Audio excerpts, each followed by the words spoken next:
قربانی دین اسلام کی اہم ترین عبادت ہے۔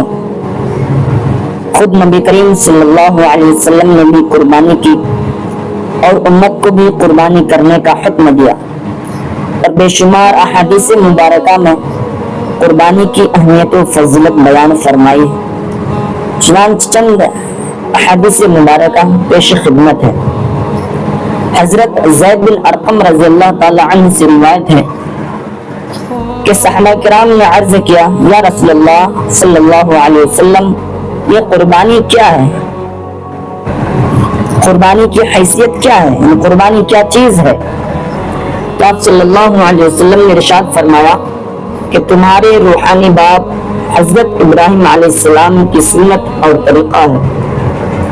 صحابہ کرام رضی اللہ عنہ نے عرض کیا کہ ہمیں اس قربانی کے کرنے میں کیا ملے گا؟ تو آپ صلی اللہ علیہ وسلم نے ارشاد فرمایا کہ ہر بال کے بدلے ایک نیکی ملے گی، یعنی قربانی کے جانور کے ہر بال کے بدلے قربانی کرنے والے کو ایک نیکی ملے گی۔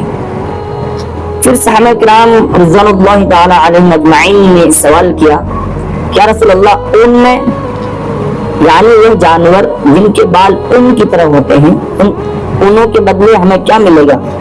تو آپ صلی اللہ علیہ وسلم نے ارشاد فرمایا کہ ان کے ہر بال کے بدلے میں بھی ایک نیکی ملے گی۔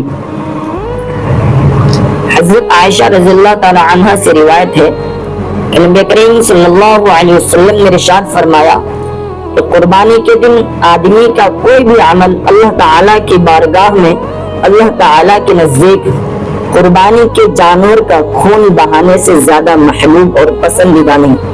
یعنی قربانی کے دن اللہ تعالیٰ کے نزدیک انسان کا سب سے محبوب اور پسندیدہ عمل وہ خون بہانا یعنی قربانی کرنا ہے، اور قربانی کا جانور قیامت کے دن اپنے سینگوں، اپنے بالوں اور اپنے کھروں سمیت حاضر ہوگا، یعنی قربانی کرنے والوں کو ان تمام چیزوں کا ثواب ملے گا۔